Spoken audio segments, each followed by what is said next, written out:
তৃণমূল বলতে আর কিছু নেই, ওদের পার্টি অফিসগুলো পরে মন্দির হয়ে যাবে, কটাক্ষ মেমারিতে।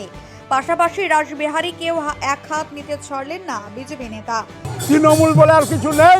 তৃণমূলের যে সমস্ত পার্টি অফিস আছে লোকেরা সমস্ত জানে ওগুলো পরে মন্দির হয়ে যাবে, বিজেপি নেবে না কিন্তু মন্দির হয়ে যাবে। আমাদের চ্যানেলে সম্প্রচারিত বক্তব্য সম্পূর্ণভাবে বক্তার ব্যক্তিগত মতামত। এর জন্য চ্যানেল কর্তৃপক্ষ কোনোভাবেই দায়ী নয়। এই চ্যানেলে প্রকাশিত কোনো অনুষ্ঠানই ক্ষতিকারক বা অবৈধ কার্যকলাপকে সমর্থন বা প্রচার করে না। সম্প্রচারিত প্রতিটি অনুষ্ঠান শুধুমাত্র শিক্ষামূলক ও তথ্যভিত্তিক উদ্দেশ্যে তৈরি করা হয়েছে। রাজ্যের রাজনৈতিক পালা বদলের পর উৎসবের আবহ ছড়িয়ে পড়েছে বিভিন্ন প্রান্তে। গতকাল শপথ গ্রহণ অনুষ্ঠান সম্পন্ন হওয়ার পর আজ রাজ্যের বিভিন্ন এলাকায় অনুষ্ঠিত হয় বিজয় মিছিল ও আনন্দ উৎসব। সেই আবহেই পূর্ব বর্ধমানের মেমারিতেও দেখা গেল উচ্ছ্বাসে ভরা বর্ণাঢ্য শোভাযাত্রা।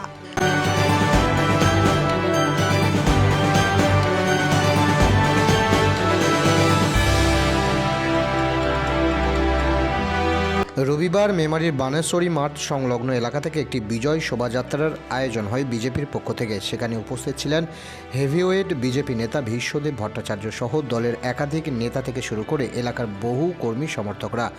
ডিজের তালে তালে এগিয়ে চলে এই মিছিল। শোভাযাত্রায় নজর কেড়েছে আদিবাসী নৃত্য, হরিনাম সংকীর্তন ও হনুমানজি শিম্পাঞ্জির সাথে সেজে ওঠা অংশগ্রহণকারীদের উচ্ছ্বাস ছিল এদিন চোখে পড়ার মতো। পাশাপাশি এদিনের এই অনুষ্ঠানে বিশেষ আকর্ষণ ছিল ঝালমুড়ি বিতরণ। উল্লেখ্য, ভোটের আগে প্রধানমন্ত্রী নরেন্দ্র মোদী এক দোকান থেকে ঝালমুড়ি কিনে খেয়েছিলেন, জানিয়ে রাজনৈতিক মহলে জোর চর্চা শুরু হয়েছিল। তারপর থেকে রাজ্যের বিভিন্ন প্রান্তে রাজনৈতিক কর্মসূচিতে ঝালমুড়ি বিতরণের প্রবণতা দেখা যায়। সেই ধারাবাহিকতায় মেমারির এই বিজয় মিছিলেও সাধারণ মানুষের হাতে হাতে তুলে দেওয়া হয় ঝালমুড়ি। বহু মানুষ হাসি মুখে তা গ্রহণও করেন। ভোট গণনার আগে মেমারিতে তৃণমূলের প্রার্থী রাসবিহারী হালদার সাংবাদিকদের মুখোমুখি হয়ে বলেছিলেন, এবারে তৃণমূল 1 লক্ষ ভোটে জয়ী হবে। আমি তো বলেছি 1 লক্ষর বেশি ভোটে জিতবো, আমি কনফিডেন্ট। তাহলে তিনি এত ভয় খাচ্ছে কেন? আর ঠিক এখানেই বিজেপি নেতা ভীষ্মদেব ভট্টাচার্য তৃণমূলের প্রার্থী রাসবিহারী হালদারকে ছোট ছেলে বলে কটাক্ষ করেন। আমি রাসবিহারী হালদারকে ছোট করব না, না ছোট করেই বলছি ও বাচ্চা ছেলে, ও জানে না তৃণমূল 1 লাখ ভোটে জিতবেটা কী করে, মেমারির টোটাল ভোট কত। সুতরাং ও বিতর্কে করে লাভ নেই। বিজেপি জিতবে এটা আমরা জানতাম। 2021 সালে বিজেপি জিতেছিল, আমি নিজে প্রার্থী ছিলাম, আমি জানি ভেতরকার চিত্র। জ্ঞানেশ কুমার ছিল না, তাই পশ্চিমবাংলায় বিজেপি আসেনি। পাশাপাশি আরো বলেন, মেমারিতে কত ভোটার আছে ও সেটাও জানে না। 2021 সালে আমি ভোটে দাঁড়িয়েছিলাম, আমি ভেতরকার চিত্র জানি। তৃণমূলের পার্টি অফিসগুলো নিয়ে বিস্ফোরক মন্তব্য করে তিনি বলেন, তৃণমূল বলে কিছু নেই, সব ঝড়ে উড়ে গেছে।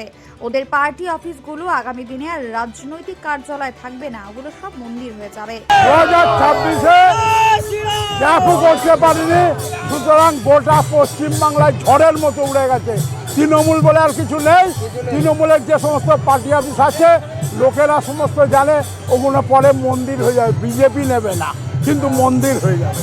আজ বিশ্ব মাতৃ দিবস উপলক্ষেও মেমারির মা বোনেদের শুভেচ্ছা জানান তিনি বলেন, বিজেপির আদর্শই হলো নারী ও শিশুদের সম্মান করা।